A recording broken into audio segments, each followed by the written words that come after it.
Hello students, welcome to board prep. कैसे हैं आप सब? I hope your all doing very fine.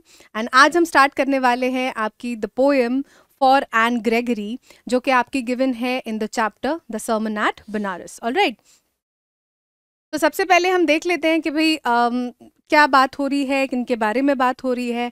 तो नाम से पता चल रहा है कि हाँ, यहाँ पे किसी एक पर्सन के बारे में बात कर रहे हैं जिनका नाम क्या है, एन ग्रेगरी। ऑलराइट, और इस पोयम के जो पोएट हैं उनका नाम क्या है, विलियम बटलर यीट्स। ऑलराइट, तो अंदाजा हल्का सा मैं दे देती हूँ कि यहाँ पे एक कॉन्वर्सेशन होने वाली है दो लोगों के बीच में, जो कि एक है आपके poet William Butler Yeats and also the second person being a young girl जिनका नाम क्या है, एन ग्रेगरी। ऑलराइट, तो इनके ही बीच में एक कॉन्वर्सेशन है, बड़ी इंटरेस्टिंग सी कॉन्वर्सेशन है।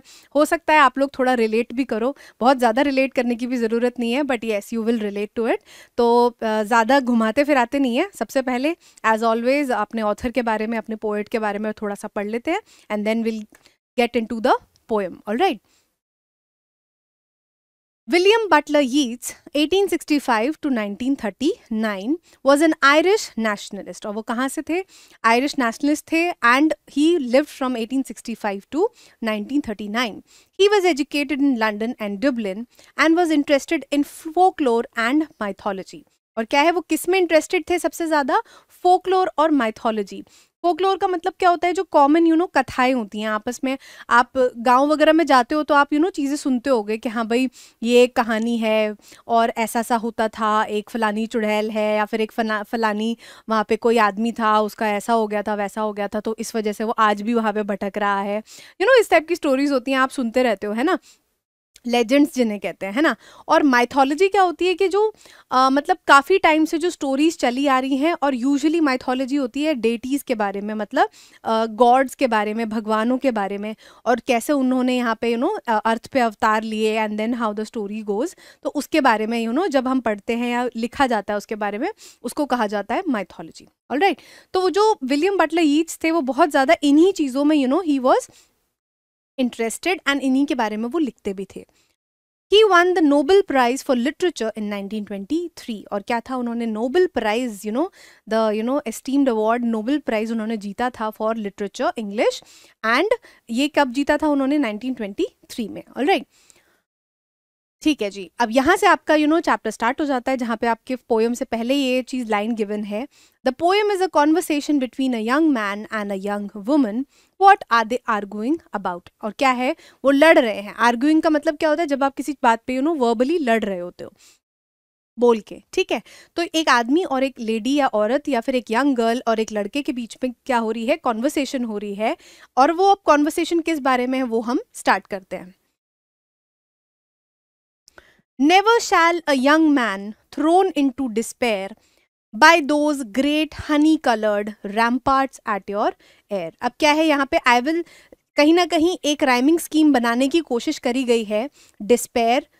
लेकिन यूजुअली क्या है, ईयर को हम कैसे बात करते हैं? ईयर को हम प्रोनाउंस करते हैं ईयर बोल के, राइट। लेकिन यहाँ पे हम इसको कैसे प्रोनाउंस करेंगे? एयर बोल के। ऑलराइट, ताकि एक जो एक रिदम है वो मेंटेन हो सके। Despair and ramparts at your ear. अब यहाँ पे क्या हो रहा है कि ये जो सेक्शन है ना, वो किसके द्वारा बोला जा रहा है? That is the poet. ठीक है, पोएट बात कर रहे हैं किससे? एन ग्रेगरी से, who is a young girl, एक लड़की है, and she has beautiful yellow blond and honey coloured hair. ठीक है, वो उनसे क्या कर रहे हैं? बात कर रहे हैं कि never shall a young man thrown into despair. और क्या है कि कभी जब तुमको आपकी गोल्डन हेयर के लिए, आपकी अपीयरेंस के लिए कभी कोई पसंद करेगा, या फिर आप कोई यंग मैन जो है, वो लड़का है जो आपको पसंद करेगा, वो क्या हो जाएगा? Throne into despair. अब क्या होगा? डिस्पेयर का मतलब क्या होता है? सैडनेस। कि किस तरीके से वो सैडनेस में चला जाएगा, वाई, वो अभी हम आगे देखेंगे। By those great honey coloured ramparts at your hair. अब रैम्पार्ट्स का मतलब क्या होता है कि जैसे यहाँ पे एक तरीके से एक वॉल बना रहे हैं। रैम्पार्ट्स का वैसे मतलब क्या होता है? The high wide walls around a castle, for example the ramparts of the Red Fort. अब जैसे जो किले होते थे पहले, ठीक है, जैसे बड़े से किले होते थे ऐसे करके, और उनको प्रोटेक्ट करने के लिए क्या होता था? बड़ी बड़ी वॉल्स बनाई जाती थी। ठीक है, उनके आसपास। और कई जगहों पे होता है कि भाई यहाँ पे एक बीच में वाटर बॉडी दे दी जाती थी जिसमें डेडली मगरमच्छ वगैरह डाले जाते थे, सो ताकि कोई उनको ऐसे तैर के क्रॉस ना कर पाए, राइट। तो एक तरीके से रैम्पार्ट्स का मतलब क्या है, किसी भी चीज़ को प्रोटेक्ट करने के लिए या फिर कवर करने के लिए जो भी आप चीज़ का यूज़ करते हो, यहाँ पे वॉल है। लेकिन जब हम पोएम में बात कर रहे हैं तो कौन है, एन ग्रेगरी के ब्यूटिफुल हेयर है, ठीक है। Love you for yourself alone and not your yellow hair. और क्या है कि भाई जब भी आपको कोई यंग मैन है, जो लड़का है वो आपको पसंद करेगा, वो आपको आपकी आउटर ब्यूटी के लिए पसंद करेगा। और जब आप उसको इस चीज़ के लिए मना कर दोगी, आप अग्री नहीं करोगी that I don't want to be with you, और आप उनका प्रपोजल जो है वो क्या करोगे, एक्सेप्ट नहीं करोगे, तब क्या होगा, वो सैडनेस में चला जाएगा। बट यहाँ पे हो क्या रहा है कि आपके जो रैम्पार्ट्स हैं, मतलब रैम्पार्ट्स ऑन योर एयर, मतलब जो आपके बाल हैं वो एज अ प्रोटेक्शन काम कर रहे हैं, एज अ कवरिंग काम कर रहे हैं। किस चीज़ के लिए, कि भाई जो भी सामने से आपको देख रहा है ना, वो इतना ज़्यादा मेस्मराइज हो जा रहा है आपकी ब्यूटी से कि वो आपकी इनर सेल्फ को नहीं देख पा रहा है, आपकी सोल को नहीं देख पा रहा है, राइट। जैसे आप यूजुअली क्या होता है, जब आप स्टोरीज या फिर मूवीज़ वगैरह देखते हो, तो हमें क्या पता लगता है कि व्हेन यू लव समवन, आप उसको किस चीज़ के लिए पसंद करते हो, लव एट फर्स्ट साइट और ये सब वाले जो कॉन्सेप्ट होते हैं, वो तो भाई ये होते हैं कि आपके फिजिकल अपीयरेंस पे, राइट। लेकिन आप उनको एक्चुअल में प्यार कब करते हो, एक्चुअल में आप किसी को पसंद कब करते हो, जब आप उनके नेचर से प्यार करते हो, राइट। अगर वो इंसान, जैसे कई बार आपके साथ हुआ होगा, जो सामने से बंदा बहुत ब्यूटीफुल लग रहा है, बहुत अच्छा दिख रहा है, वेल टू डू दिख रहा है, तो आपका मन भी करता है कि भाई हम उनसे जाके बात करें, राइट। लेकिन जब वो बंदा बात करता है तो either he is very rude, है ना, वो बहुत ज़्यादा अच्छे से बात नहीं करते, या फिर वो आपकी बात सुनते ही नहीं है ना, या फिर आपके बीच में कोई कॉमन इंटरेस्ट नहीं है, तो उससे फ़ायदा क्या है, राइट। अल्टीमेटली एक टाइम के बाद फिजिकल अपीयरेंस का जो है वो मतलब नहीं रह जाता। It is how a person actually is, कि वो अंदर से कैसा है, उसी हिसाब से आपका रिलेशनशिप जो है वो डेवलप करता है, ऑलराइट। और ये सिर्फ प्यार वाली चीज़ में ही नहीं है, ये फ्रेंडशिप में भी होता है, ये फैमिलीज में भी होता है। आप अपने फैमिली मेम्बर्स में भी सबके साथ में इक्वली बॉन्ड नहीं कर पाते, राइट। तो इन सब चीज़ों से पता लगता है कि भाई फिजिकल अपीयरेंस से ज़्यादा आउटर ब्यूटी से ज़्यादा मैटर करता है कि आपकी इनर ब्यूटी या फिर इनर सोल आपकी कैसी है, alright. Love you for yourself alone. अब वो एक तरीके से पोएट जो है ना, वो एन ग्रेगरी को बता रहे हैं कि भाई ऐसा आज तक कोई भी नहीं है, और कोई भी यंग मैन जो है ना, वो एक तो तुम्हारे ये जो सुंदर येलो हनी कलर्ड बाल है, उनकी वजह से क्या है, तुम्हारी इनर ब्यूटी को कोई देख नहीं पाता, एंड देखना भी नहीं चाहता, ठीक है। और क्या है कि तुम जैसी हो एक्चुअल में, उसके लिए तुम्हें कभी कोई पसंद नहीं करेगा। अगर तुम्हें कोई पसंद भी कर रहा है, अगर तुमसे मेस्मराइज भी हो रहा है, it is just because of your honey coloured yellow hair. मतलब एक तरीके से सिम्बॉलिफाई करा जा रहा है that she is so beautiful that people get mesmerised by her outer beauty, और कि वो एक्चुअल में अंदर से इंसान कैसी है उसके लिए कोई भी इंटरेस्टेड नहीं है, and not your yellow hair. और क्या है, फाइनली बताया है कि भाई अल्टीमेटली क्या है कि सिर्फ तुम्हारे अकेले से प्यार कोई नहीं करेगा, कि मतलब एक्चुअल में तुम कैसी हो। मतलब हर कोई जो है वो सबसे पहले अटेंशन किस चीज़ पे देगा, तुम्हारे येलो कलर के या हनी कलर के बालों पे, alright. But I can get a hair dye. अब क्या है, ये वाला जो स्टैंजा है वो कौन बोल रही हैं, वो बोल रही हैं एन ग्रेगरी, ठीक है। अब क्या कर रही हैं, वो अपना आर्ग्यूमेंट दे रही हैं भाई कि जो आप बोल रहे हो ना, उस चीज़ का सोल्यूशन मेरे पास है। वो क्या सोल्यूशन है कि I can colour my hair. अब मेरे अगर ये बाल ही इतनी बड़ी प्रॉब्लम है कि जो लोग हैं वो मुझे एक्चुअल में जानने में इंटरेस्टेड नहीं है या जान नहीं पाते, बिकॉज ये फिजिकल जो ब्यूटी है वो कहीं ना कहीं उसको ब्लॉक कर देती है। तो उसका सोल्यूशन मेरे पास है कि भाई मैं अपने बाल जो है वो किसी और कलर के कर लूँगी, जिससे मैं थोड़ी अनअट्रैक्टिव लगूँ, वो कलर मुझ पर सूट ना करे। And set such colour there. और क्या है, ऐसा कलर मैं वहां पे सूट कर लूंगी, या फिर मैं मतलब इस तरीके से अपने बाल कलर कर लूंगी, ब्राउन और ब्लैक और कैरेट। और क्या है कि या तो मैं कैरेट कलर के मतलब जो रेडिश कलर होता है वो कर लूंगी, या ब्राउन कर लूंगी, या ब्लैक कर लूंगी। That young man in despair may love me for myself alone and not my yellow hair. और क्या है कि अब ध्यान से देखो, अगर आप कंटिन्यूटी में पढ़ोगे ना, इसको अलग पढ़ोगे, देखो, and set such colour there may love me for myself alone and not my yellow hair. मतलब क्या है कि अगर मैं अपना ऐसा कुछ कलर वहां पे कर लूं तो क्या ऐसा हो सकता है, क्या पता एक ऐसा चांस डेवलप हो जाए कि वो फिर मुझसे प्यार करे, ना कि मेरे येलो बालों से। Alright, so now here she is trying to emphasise on the part कि भाई मुझे जब पता है ये चीज़ कि आउटर ब्यूटी इतनी मैटर नहीं करती, क्यों, क्योंकि वो टेम्प्रेरी है, वो चेंज हो सकती है। एंड ऑल्सो कि भाई एक टाइम के बाद में जो ब्यूटी है ना बहुत सब्जेक्टिव होती है, एक टाइम के बाद में उसका डिक्लाइन होना तय है ना। क्यों, क्योंकि भाई आप एक एज गेन करोगे, आपकी एज हो जाएगी, धीरे धीरे आपके फेस पर रिंकल्स आ जाएंगे, या फिर आप जिस तरीके के दिखते थे वैसे नहीं दिखोगे। तो दैट क्लियरली मीन्स कि भाई जब मुझे पता है कि आउटर ब्यूटी जो है वो कोई मायने नहीं रखती, तो सामने वाले जो लोग हैं उनको भी ये चीज़ पता होनी चाहिए।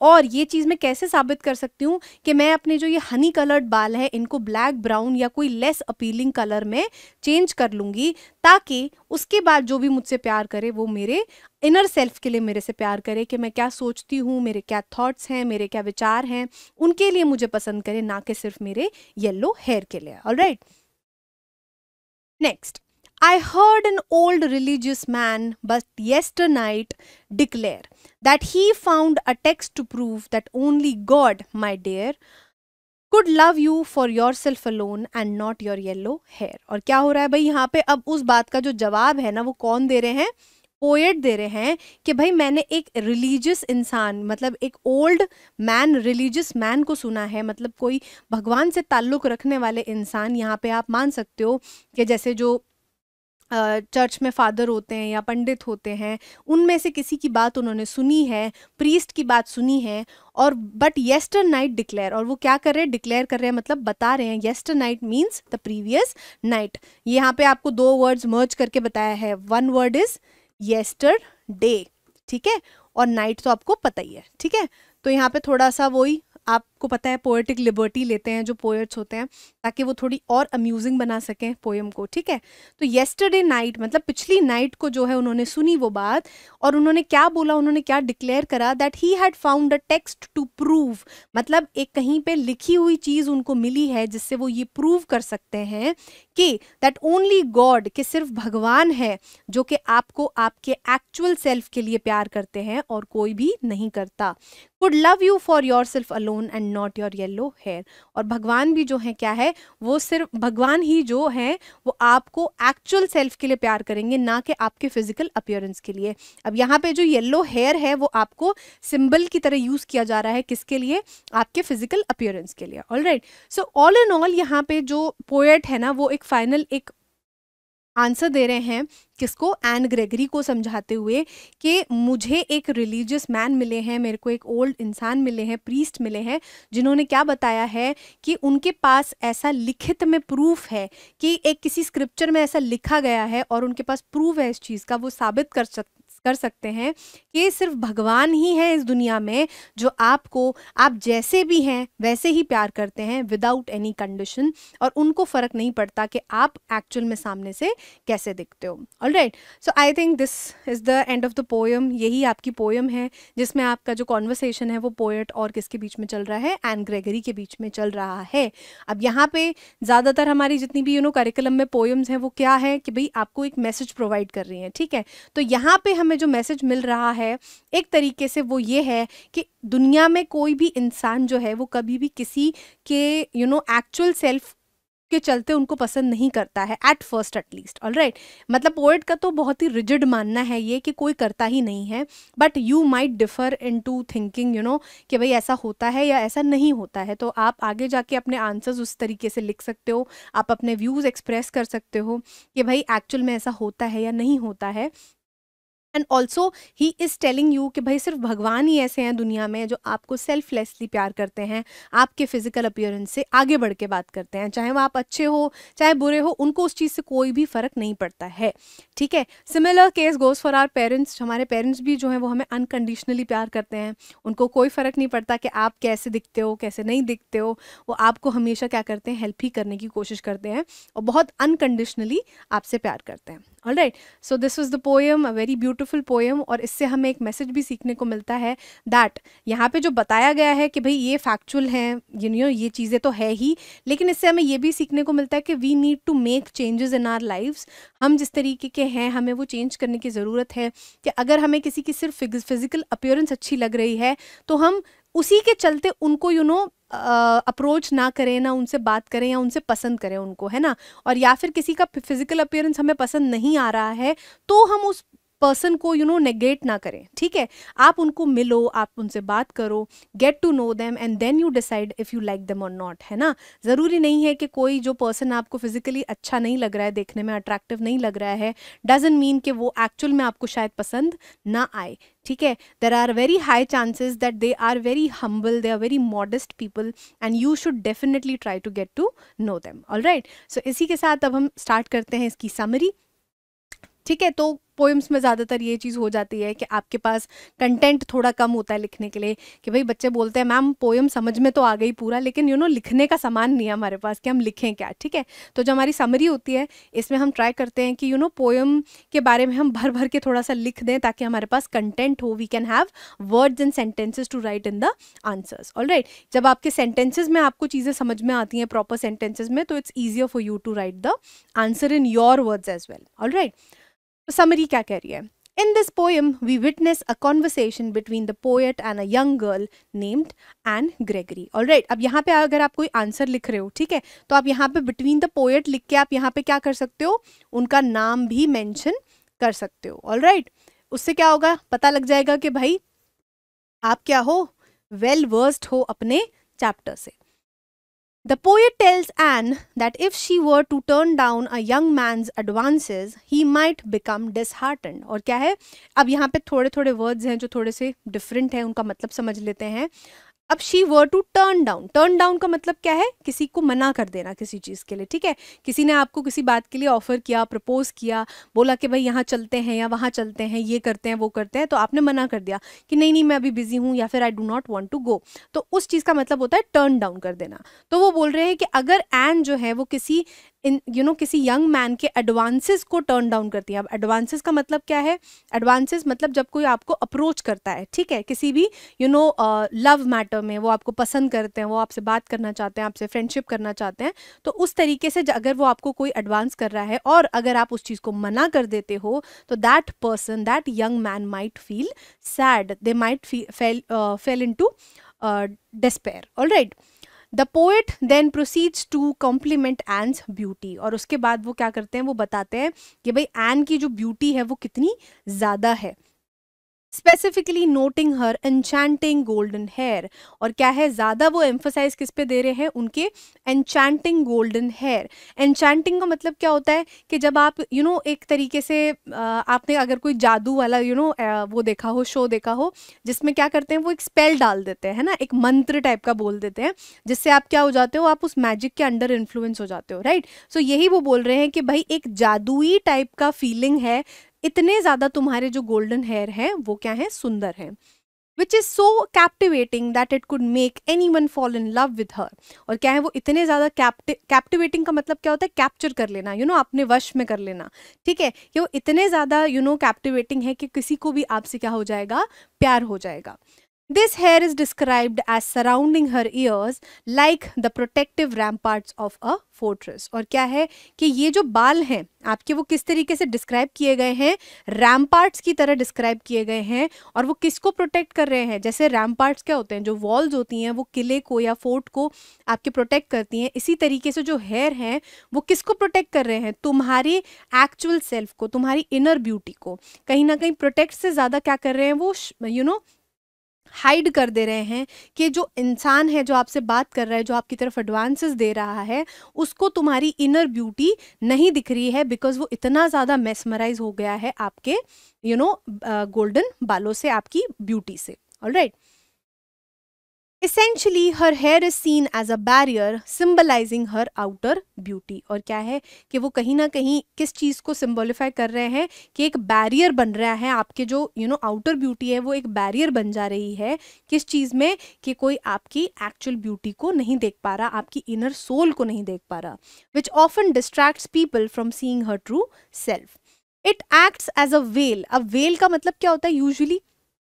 वेल मतलब होता है जब आप जैसे नॉर्मल भाषा में बोले घूंघट, है ना, जो दुल्हन होते हैं या फिर आपके जो विलेजेस होते हैं वहाँ पे लोग क्या करते हैं, जो लेडीज होती हैं specially, they cover their face with a cloth, right, तो उसको वेल कहा जाता है, घूंघट कहा जाता है. तो वेल का मतलब क्या है? किसी भी चीज़ से किसी को कवर कर लेना, राइट. तो यहाँ पे वही हो रहा है कि जो आपके जो येलो कलर के हनी कलर्ड बाल हैं वो क्या एक्ट कर रहे हैं? वो एक घूंघट की तरह, एक कवरिंग की तरह एक्ट कर रहे हैं, preventing others from delving deeper into Anne's character and discovering her genuine nature beyond her physical attractiveness. और क्या हो रहा है कि भाई इस वेल से, इस प्रोटेक्शन के चलते लोग क्या हैं कि उनके पर्सनालिटी में ज़्यादा डीप में नहीं जा पा रहे हैं और वो उनको एक्चुअली जैसी वो हैं उनके बारे में नहीं जान पा रहे हैं, ठीक है. और इन सब चीज़ों में क्या हिंड्रेंस क्रिएट हो रही है? उनकी outer beauty. Alright. That is why the poet feels that no one can love Anne for her real nature without her outward beauty. और इसी चीज़ों के चलते उनको क्या लगता है पोएट को कि भाई एन जो है उनको पसंद कोई नहीं कर सकता फॉर हर ट्रू सेल्फ, उनके रियल नेचर के वजह से.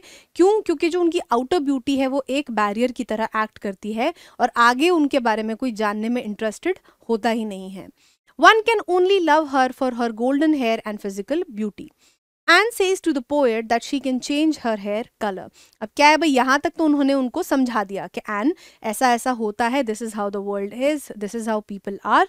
एंड देन एन क्या कर रही है? उस चीज़ का रिप्लाई दे रही है कि भाई अगर ठीक है चलो आउटवर्ड ब्यूटी और ये जो बालों की ही अगर बात है तो मैं लोगों को ये बताना चाहती हूँ कि जो एक्सटर्नल ब्यूटी होती है वो क्या होती है? टेम्पररी होती है and it can be changed, and it can be changed in a manner that you might not like it afterwards. और वो ऐसा कैसे बता रही हैं कि भाई जो उनके गोल्डन बाल है, she wants to colour them, कि भाई मैं उनको ब्लैक कर सकती हूँ, ब्राउन कर सकती हूँ, कैरेट कलर का कर सकती हूँ, so that they become unappealing. Alright. She can get a hair dye and colour her hair as brown, black और carrot color. She means that the outer beauty is temporary, it can change any time. So the men who love her will see her actual nature behind the beauty. और इससे वो ये बताना चाहती हैं कि भाई if I change my hair color to all these colors and men might feel that I am less attractive now, then they might be interested कि भाई अब हम जानना चाहते हैं कि आप एक्चुअल में कैसी हो एंड आपका इनर सोल कैसा है, आपका नेचर कैसा है, how well of a person are you. Alright. She hopes that the man who falls in love with her will love her for what she is and not for her yellow hair and external beauty. And now she hopes, ये बात बता के वो ये hope कर रही हैं, she wants कि भाई कभी जब भी कोई ऐसा पर्सन हो जो उनके साथ में उनको प्यार करे, उनके साथ रहे, वो उनको उनकी सिर्फ एक्सटर्नल ब्यूटी के लिए ना पसंद करे, वो उनके इनर सेल्फ के लिए उनको ज़्यादा प्यार करे. Alright. The poet replies to Anne after listening to her thoughts about love for internal beauty and not external.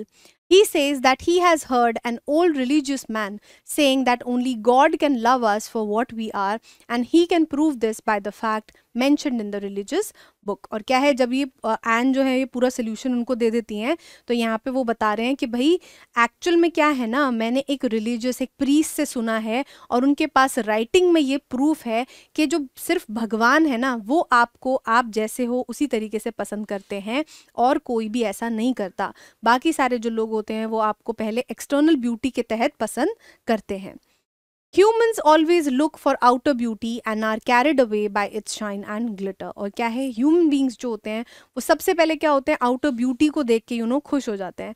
कई बार हमारे साथ भी होता है, हम कोई चीज़ खरीदने जाते हैं, हम उसकी ड्यूरेबिलिटी नहीं देखते हैं, हम ये नहीं देखते कि भाई वो एक्चुअल में फंक्शनिंग है या नहीं है.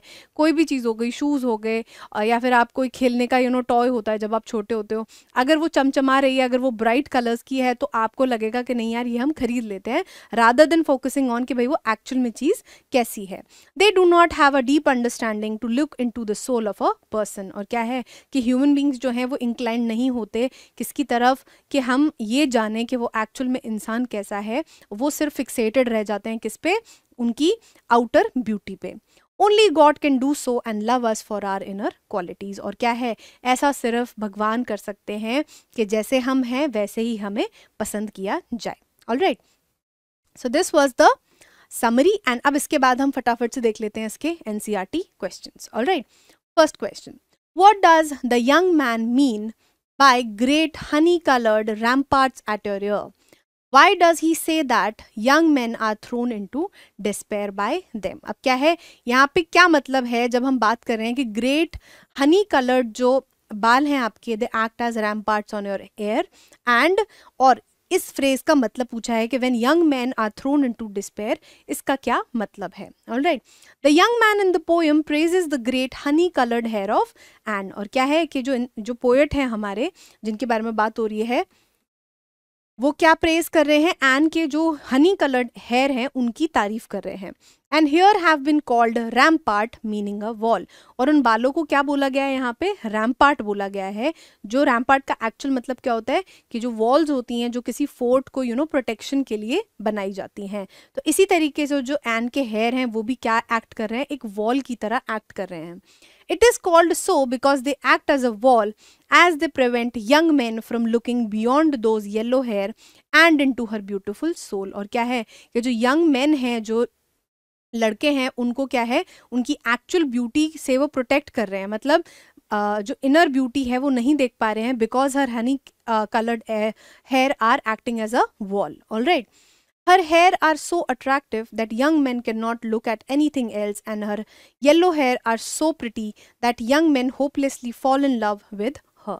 और क्या है कि भाई जो उनके येलो कलर के बाल हैं वो इतने ज़्यादा सुंदर हैं कि वो उनमें ही मेस्मराइज हो जाते हैं, उसी से इतने ज़्यादा खुश हो जाते हैं दैट दे फील दैट कि उनको उसी से प्यार हुआ है, उनकी आउटर ब्यूटी से प्यार हुआ है।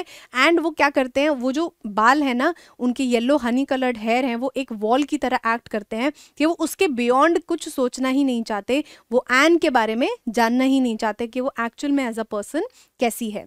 She is so pretty that everyone wants to be with her which can not happen. Obviously बात है, you can only be with one person, right? तो she can not be with everyone, and that is why when they are rejected, because they do not want to know Anne for what she really is, and hence they get rejected by Anne, right?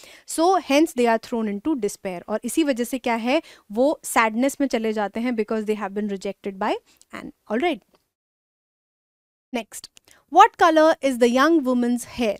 What does she say she can change it to, and why would she want to do so? और क्या है कि actual में किस colour के हैं N Gregory के hair, and वो किस चीज़ में किस कलर में चेंज करना चाहती हैं अपने बालों को, और वो ऐसा क्यों करना चाहती हैं। Alright, Anne's hair are yellow in color just like honey। जो येलोइश ब्राउन गोल्डन सा कलर होता है हनी का, उस कलर के बाल हैं किसके? एन ग्रेगरी के। She says that she can dye it black, brown or carrot color, which means that she can change it into any color of her choice। और क्या है कि वो उनको किस कलर में? ब्लैक, ब्राउन और कैरेट कलर में चेंज कर सकती हैं, और इसी की तरह वो किसी भी कलर में उनको चेंज कर सकती हैं। She says so to express that outer beauty can be changed any time। और क्या है, वो ऐसा क्यों बोल रही हैं कि भाई मैं अपने बाल कहीं भी किसी भी कलर में कर सकती हूँ? वो इसलिए कह रही हैं कि ये जताने के लिए, ये दिखाने के लिए कि जो आउटर ब्यूटी होती है वो टेम्पररी होती है और वो उसको कभी भी चेंज किया जा सकता है। And that's not real or permanent। She wants young men to look deep into her soul। and क्या चाहती हैं वो कि कोई अगर उनको लड़का पसंद करता है, उनसे बात करना चाहता है, अगर वो ये बोल रहा है कि I want to be with you, वो चाहती हैं कि वो पहले उनकी सोल के बारे में जाने, वो पहले उनको अंदर से जाने कि वो एक्चुअल में एक ऐसी इंसान है। and wants them to love and appreciate her for her inner beauty rather than her exterior superficial appearance। और क्या है कि वो चाहती हैं कि वो सिर्फ उनको जो भी प्यार करे वो उनकी इनर ब्यूटी के लिए प्यार करे, ना कि उनकी आउटवर्ड सुपरफिशियल ब्यूटी के लिए।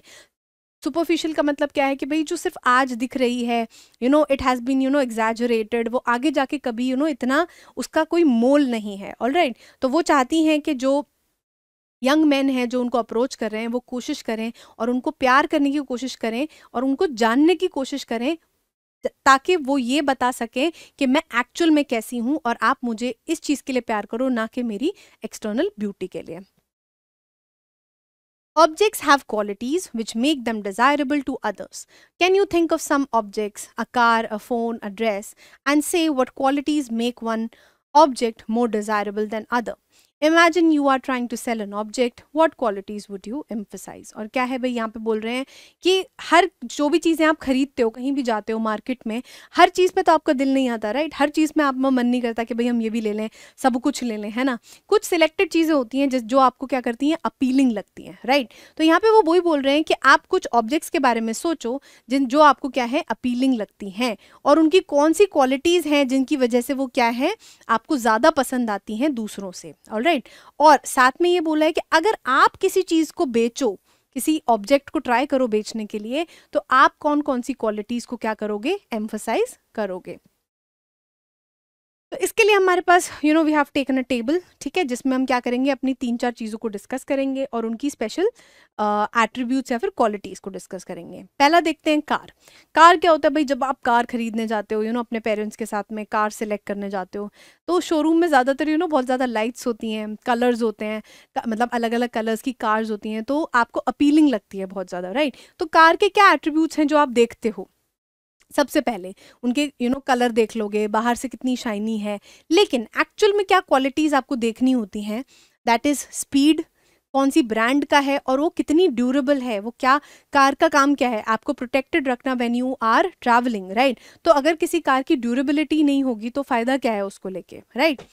ड्रेसेस में आप सबसे पहले क्या देखते हो भाई, आपको कलर अपीलिंग लगता है, फिर आप उसको ट्राई करके देखते हो, तो आपको उसका क्या समझ में आता है, फिट समझ में आता है। कई बार कोई ड्रेस होती है जो भाई देखने में तो बहुत सुंदर लग रही होती है, लेकिन वो आपके ऊपर इतनी सुंदर नहीं लग रही होती।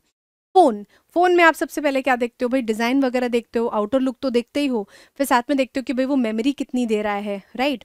ऑल्सो उसका डिज़ाइन कैसा है ना, उसका प्राइस कैसा है। अब भाई बजट है हमारा 20-30,000 and you want to purchase an iPhone, तो that is not going to happen. तो आपको दिमाग में क्या है, अपनी प्राइस भी रखनी पड़ेगी। शूज़ सबसे पहले आप क्या देखते हो, आप उसमें देखोगे भाई शूज़ का मेन काम क्या है, आपके पैरों को फिट करना, है ना। फिट नहीं होंगे तो फिर जूतों का कोई पॉइंट नहीं है, उनमें आप चल ही नहीं पाओगे। फिर आप स्टाइल देखोगे, उनका कलर देखोगे। तो these are the qualities you see when you buy an object, alright. People desire objects because of their qualities that suit their needs. और क्या है कि लोग जो हैं वो चीज़ों को किन क्वालिटीज पे पसंद करते हैं, ताकि वो उनकी नीड्स को फिट हो जाए। The things we consume, goods we use such as car, a phone, a dress, shoes etcetera. तो क्या है वो ये कौन सी चीज़ें हैं भाई, सारी चीज़ें, जैसे आपका कार हो गया, फ़ोन हो गया, ड्रेस हो गया, है ना, ड्रेस, शूज़, कोई भी चीज़ें हैं, इन सब की फिजिकल एट्रीब्यूट्स, इनकी फंक्शनैलिटी बहुत मैटर करती है जब इनको हम खरीदते हैं। Physical qualities matter the most. Before buying anything, it is always considered that the object is durable and looks pretty. और हम क्या करते हैं, किसी भी चीज़ को खरीदने जाते हैं तो उस पर क्या देखते हैं कि भाई एक तो ये लंबा चल जाए, है ना, इसकी ड्यूरेबिलिटी हो, और वो साथ में ही प्रिटी भी होनी चाहिए, सुंदर भी होनी चाहिए।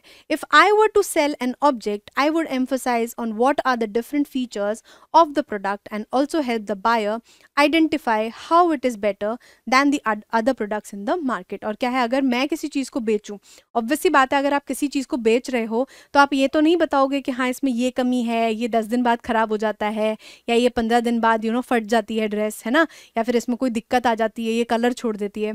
आप ऐसी चीज़ों को नहीं बताओगे। आप क्या बताओगे भाई, उसकी बढ़िया चीज़ें बताओगे कि देखो आपके ऊपर ये कलर कितना सूट कर रहा है, या फिर ये वाला फ़ोन कितना सुंदर है दिखने में, या फिर इसकी मेमोरी इतनी है। या फिर वो आपको ये नहीं बताएंगे कि भाई इसकी जो चार्जेबिलिटी है वो कम है, टाइम बहुत लेता है चार्ज लेने में, है ना, इसकी ड्यूरेशन बहुत कम है इसके चार्जिंग की। तो कोई भी जब किसी चीज़ को बेच रहा होता है वो उसकी नेगेटिव एस्पेक्ट्स को नहीं बताता है, वो एम्फोसाइज करता है कि भाई इसकी सारी गुड क्वालिटीज़ को मैं बताऊं ताकि ये चीज़ बिक जाए। Alright, so this was the answer. Next, what about people? Do we love others because we like their qualities, whether physical or mental? Or is it possible to love someone for themselves alone? अब यहाँ पे लोगों के बारे में बात हो रही है कि अभी हम क्या कर रहे थे, ऑब्जेक्ट्स के बारे में बात कर रहे थे, बट अब लोगों के बारे में बात कर रहे हैं कि हम कैसे लोगों को पसंद करते हैं। क्या हम उनकी सिर्फ क्वालिटीज़ पे जाते हैं, या सिर्फ एक्सटर्नल अपीयरेंस पे जाते हैं, या फिर हम एक्चुअल में जो इंसान जैसा भी है हम उसको उसी तरीके से पसंद करते हैं। Are some people more lovable than others? Discuss this question in pairs or groups considering points like the following. और क्या है कि क्या कुछ लोग जो हैं वो ज़्यादा लवेबल होते हैं, या फिर उनसे ज़्यादा आसानी से प्यार किया जा सकता है, या फिर उनको पसंद किया जा सकता है। तो ये चीज़ आपको आपस में डिस्कस करनी है, और हेल्प करने के लिए आपको थोड़े से कुछ पॉइंटर्स गिवन हैं।